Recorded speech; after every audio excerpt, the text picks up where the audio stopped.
Warga di Bekasi, Jawa Barat digegerkan dengan penemuan bayi laki-laki yang terbungkus di kotak kardus. Bayi kemudian dibawa ke puskesmas guna mendapatkan penanganan medis. Inilah wajah mungil bayi malang yang ditemukan salah satu warga di Jalan Ranca Malaka, Cikarang Timur, Kabupaten Bekasi, Jawa Barat. Bayi ditemukan oleh seorang pedagang ayam bakar yang akan membeli ayam ke pasar. Di jalan yang dilewatinya, ia menemukan sebuah kotak kardus bekas. Namun saat dilihat secara seksama, terdapat lilitan kain handuk dan ternyata di dalamnya ada sesosok bayi yang masih lengkap dengan tali pusarnya. Mau ke ini mau ngantar ayam. Itu ada kerjaan ada kardus bekas tempat nasi itu. Pas saya ini pas tendang, iya tendang, tinggal diangkatnya. Di dalamnya ada bayi. Kondisinya berat badannya sangat kecil sekali ya, hanya 1.500 gram, dan kondisinya waktu itu sudah dibersihkan dan dirawat di salah satu klinik di situ. Setelah itu kami bawa ke sini. Bayi berjenis kelamin laki-laki yang diperkirakan baru beberapa jam dilahirkan tersebut memiliki berat badan 1,5 kg dengan panjang 34 cm. Kemudian oleh warga, penemuan bayi itu dilaporkan ke pihak kepolisian. Muhabar melaporkan dari Bekasi, Jawa Barat. Astagfirullahaladzim, biar bagaimanapun keadaannya tetap saja bayi yang dilahirkan tidak selayaknya diperlakukan seperti itu. Semoga orang tua bayi tersebut bisa insaf dan kedepannya mau merawat darah dagingnya ini. Amin amin ya rabbal alamin. Ustaz, yang saya mau tanya nih, kan anak itu dikatakan sebagai karunia dan anak juga merupakan amanah nih dari Allah Subhanahu wa taala yang dititipkan kepada orang tuanya. Sebenarnya bagaimana sih orang tua seharusnya mengurus anak yang diberikan oleh Allah, dan apakah orang tuanya itu berdosa, Ustaz, menelantarkan anaknya seperti itu, Ustaz? Ya, begini Mbak Sheila. Di dalam Al-Quran tentang ayat-ayat yang berbicara tentang karunia Allah berupa keturunan anak, itu hampir semuanya Allah menggunakan kata wahaba. Wahaba itu artinya memberi. Atau ketika doa-doa yang disampaikan oleh para nabi untuk meminta keturunan itu bunyinya Rabbi habli. Nah, hab atau wahaba itu secara bahasa Arab sudah diserap juga ke dalam bahasa Indonesia menjadi hibah ya, ada hibah. Itu artinya pemberian yang luar biasa, gitu, bukan sekedar pemberian biasa. Katakanlah kalau kita bisa napas, bisa makan, bisa minum hari ini, itu biasa karena sehari-hari kita memperoleh itu. Tapi pemberian berupa anak itu hibah yang luar biasa. Mengapa dikatakan luar biasa? Karena tidak semua orang ternyata bisa memperoleh itu.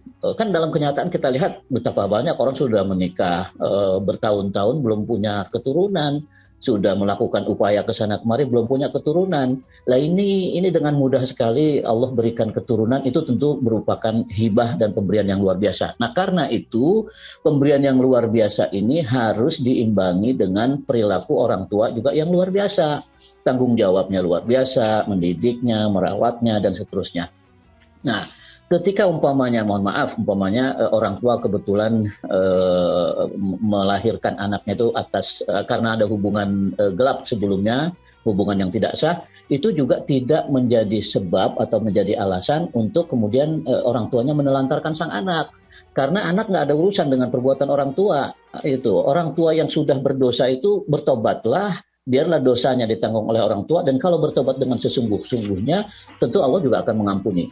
Nah, cara bertobat dengan sungguh-sungguh itu justru dengan merawat anak yang dilahirkan, walaupun kehamilannya terjadi di luar nikah umpamanya.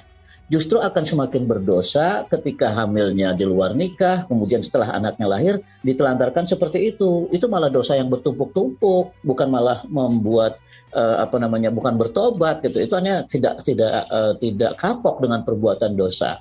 Itu ya, soal pemberian anak ini memang hibah atau pemberian yang luar biasa, sehingga harus kita perlakukan dengan luar biasa juga. Dari sisi lain, anak ini juga investasi akhirat.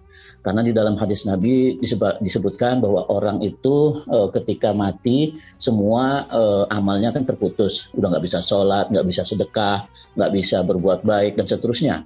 Tapi ada yang bisa nyambung supaya orangnya, walaupun orangnya sudah mati, tapi pahalanya masih terus mengalir. Apa itu? Ya, itu salah satunya adalah anak. Jadi jangan dikira anak ini, walaupun, sekali lagi maaf, walaupun umpamanya ini terjadi akibat hubungan tidak sah, anaknya tetap anak yang baik. Kalau dirawat dengan baik, dia juga menjadi anak yang soleh, solehah gitu, yang bisa mendoakan orang tua. Siapa tahu orang tuanya yang berdosa dan bergelimang dosa, bermaksiat, lalu anaknya dididik dengan baik, nanti anaknya yang akan mendoakan orang tua. Saya kira itu yang harus kita pahami. Jangan kemudian udah tanggung nih perbuatan maksiat, hamilnya juga di luar nikah, begitu melahirkan ya udah dibuang aja. Enggak, itu malah menumpuk-numpuk dosa, menambah dosa-dosa baru gitu ya. Nah, satu lagi ada dalam hadis Nabi Muhammad SAW pernah menyebutkan kafabil mar'i isman ayyudayya man ya'ul. Itu artinya bahwa seorang manusia, laki-laki maupun perempuan, sudah cukup dianggap melakukan dosa besar ketika dia menelantarkan orang yang mestinya dia tanggung.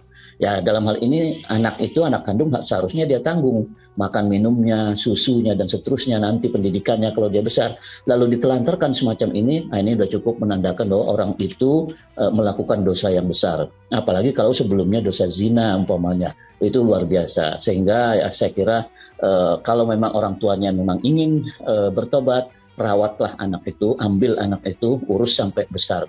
Dan bertobat kepada Allah Subhanahu wa Ta'ala. Begitu, Mbak Sheila. Iya, semoga ini juga bisa menjadi pengingat kita semua gitu ya Ustaz. Jika kita yang alhamdulillah mendapatkan titipan dari Allah anak, kita bisa membesarkannya dengan bertanggung jawab dan tidak menelantarkannya. Baik, kita ke informasi